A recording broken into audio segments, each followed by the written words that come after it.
My name is Kelley Henry, and I'm one of Mr. Johnson's, part of Mr. Johnson's defense team and assistant federal public defender here in Nashville. So I visited today with Mr. Johnson from about 5 o'clock until 6 o'clock. I should back up. I woke up this morning to a phone call from Mr. Johnson. He sounded strong and at peace. He was wanting to check on me and encourage me. When we met from 5 to 6 this afternoon, I shared with him messages from loved ones that he had not been able to reach out to. He shared with me some of the meaningful conversations, the personal meaningful conversations that he had had. He read scripture to me. He shared with me his favorite Bible verses. I wrote them all down so that I can look them up later. He was tired, but at peace. We prayed at the end. Sorry, and then he did sing the song at the end, the spiritual that he was singing as he was brought into the room. He sang to me as I was standing outside the door to leave. This is my story, this is my song, praising my Savior all the day long. At 7:02, we entered, the Assistant Attorney General and I entered into the Capital Punishment Unit area where Mr. Johnson was housed to witness the extraction from the cell. He was extracted very quickly. They asked him to move to the back of the cell. They cuff him up very tightly. And then a group, I think about 4 of them, hurriedly pick him up and move him and place him down on the gurney. There's some restraint at that point on the gurney. Then we moved into the execution chamber at 7:05 by the clock in the room. At that point, there were several members of the execution team who applied all of the straps. They are very secure. There are very many. It took 5 minutes to apply all of the straps in order to keep him down and prevent the visibility of any movement on his part. They used what I see when I would see my son's ankle get wrapped after a basketball, after a sprained ankle. They used that sort of tape.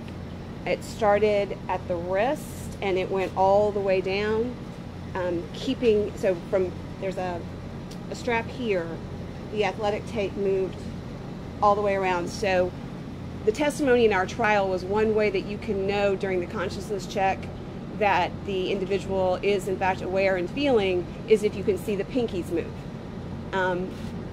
The taping of the hands is not in the protocol. It was not part of our trial. We did not know about that when we tried the case.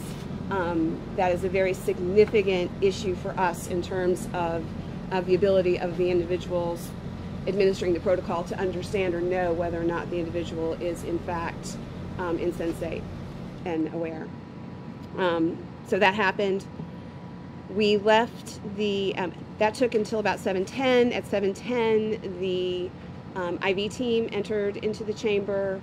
They inserted the IVs. I was only able to see the insertion on one side, but from my observation, it did not appear that there was any problem getting access to the vein.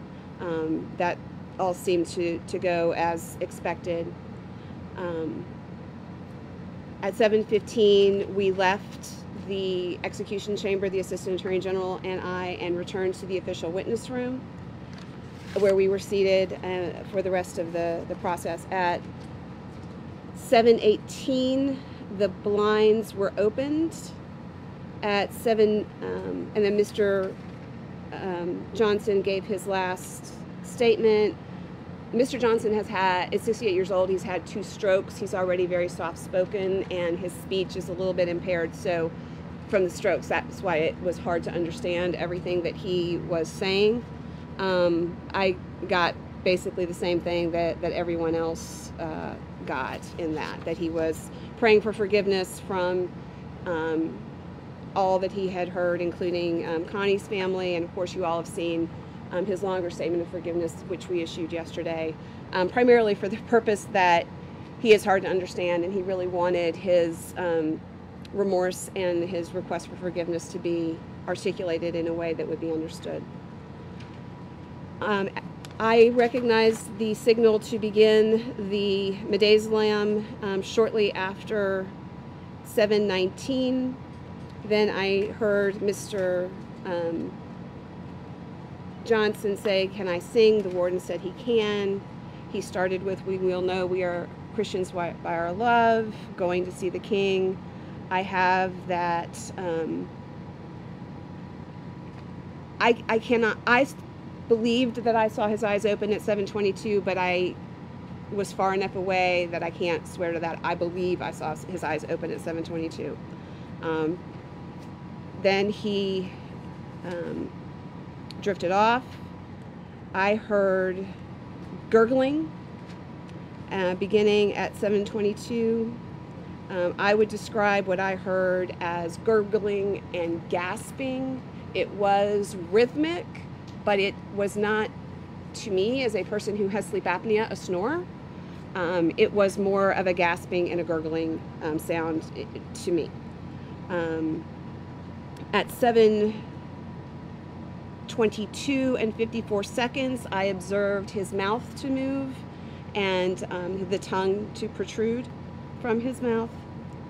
At 7:23 and 28 seconds, the block was put into the window, and that, according to the protocol, would be the signal that the first 3 injections had been completed.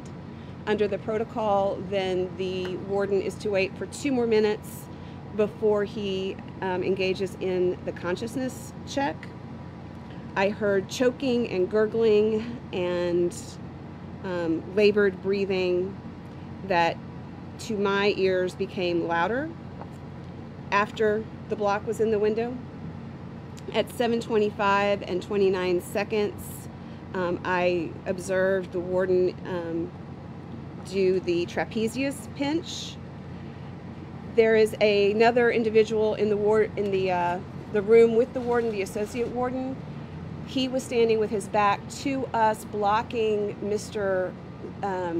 Johnson's feet and ankles, and so we were not able to observe whether or not his feet or ankles had any movement. And where the warden was at the head of the gurney, we were unable to observe Mr. Johnson's face, head, shoulders, so we couldn't determine whether or not there was any movement there as well. I did not observe any movement on his trunk. The warden did there are 3 things that you're supposed to do: an eyelash brush, call out the name, and the trapezius pinch. I observed the trapezius pinch first, then the calling out of the name, then what I presume was the eyelash brush. I couldn't see it, but as he was leaning over his face, I assumed that was what he was doing. Then he did something else. I don't know if he repeated the trapezius pinch. I couldn't tell what he was doing, but he appeared to pause over Mr. Johnson for just a moment, and I didn't quite understand what that was about. For a moment, I wondered if he had observed something, but he apparently gave the signal to begin with the second drug. At 7 minutes and 26 seconds, at 7:26 and 15 seconds, he stepped back. At a few seconds later, the block was back out, which would signal that they were beginning the administration of the vecuronium bromide.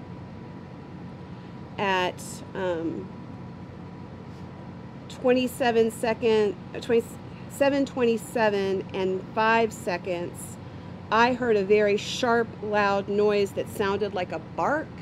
And if any of you have children who have had like a barky cough when they're toddlers, that was what it sounded like to me.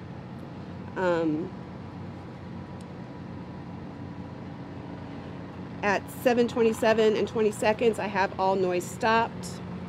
At 7:29 and 10 seconds, I have his face beginning to turn more ashen, more red to blue to purple.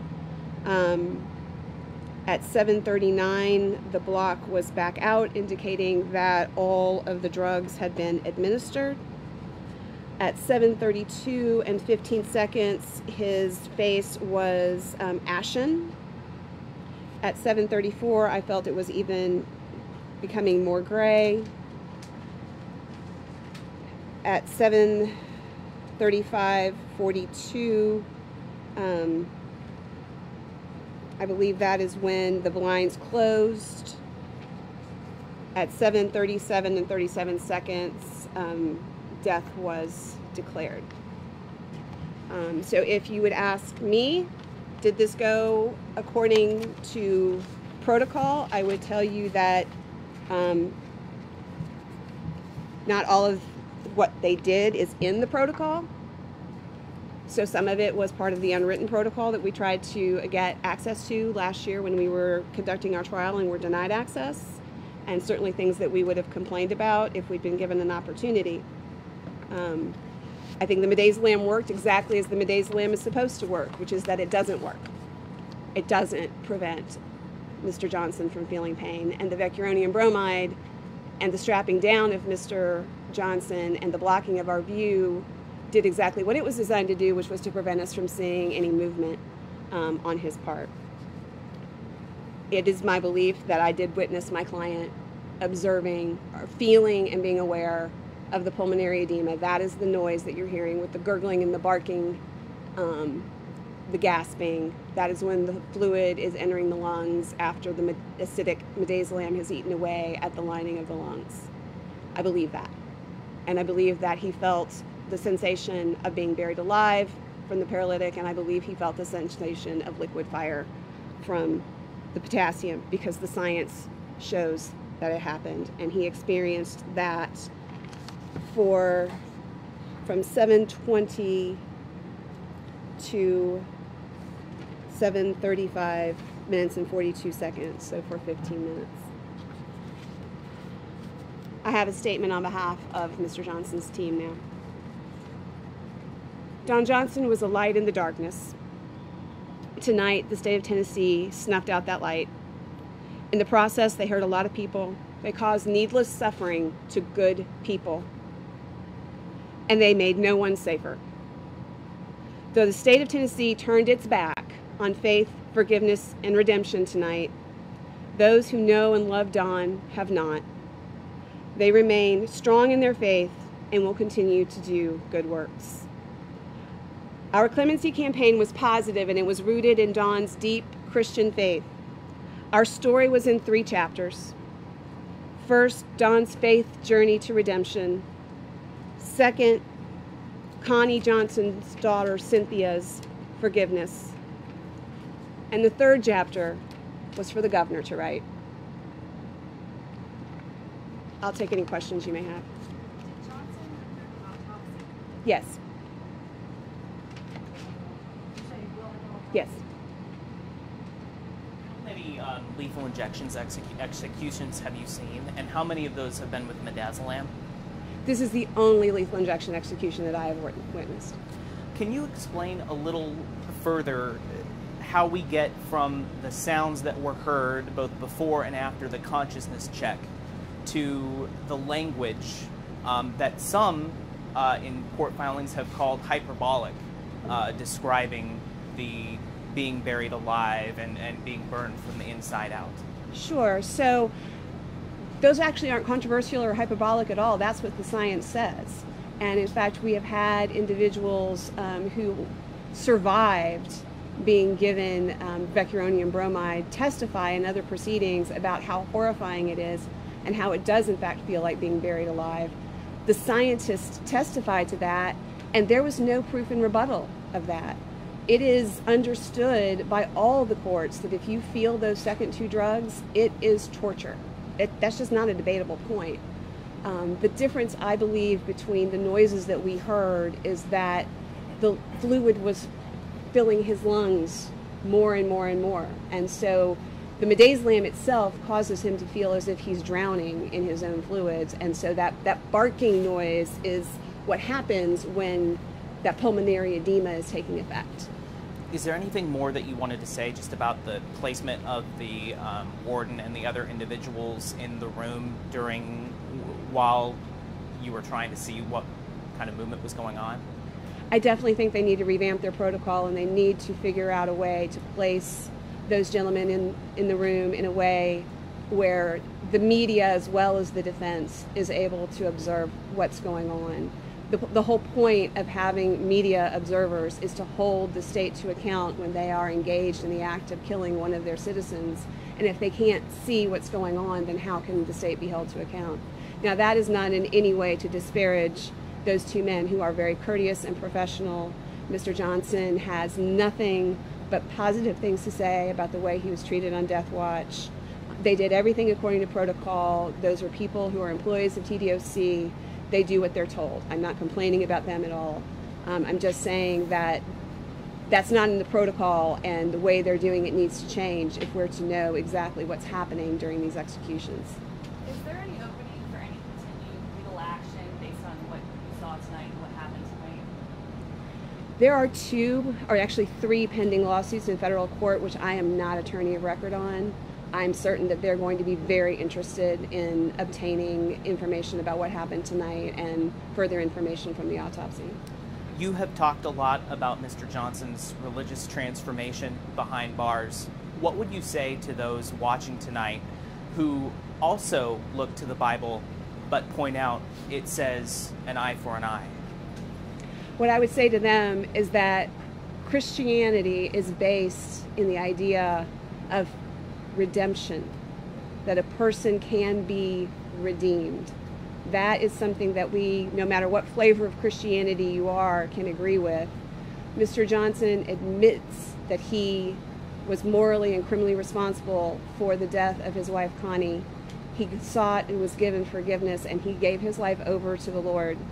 And he was redeemed, and he was forgiven. And that is a powerful message, and that's the message that I hope continues to be heard in this case. Not the cynicism of turning our back on the Christian principle of redemption, but the fact that those of us who know him know that he was redeemed and know that he is going to a better place. Don was at peace. Is any of his family members here? His family members are not here. Did Johnson say anything about his spiritual advisor today? The Dysingers were able to spend 2 hours with him this afternoon. They had a wonderful visit. They laughed, shared stories, sang songs, and read Bible verses. Are you surprised by him singing the hymns? Did the singing surprise you? The singing didn't surprise me. Don really enjoys singing spiritual hymns. So to me, that was, for him, comfort.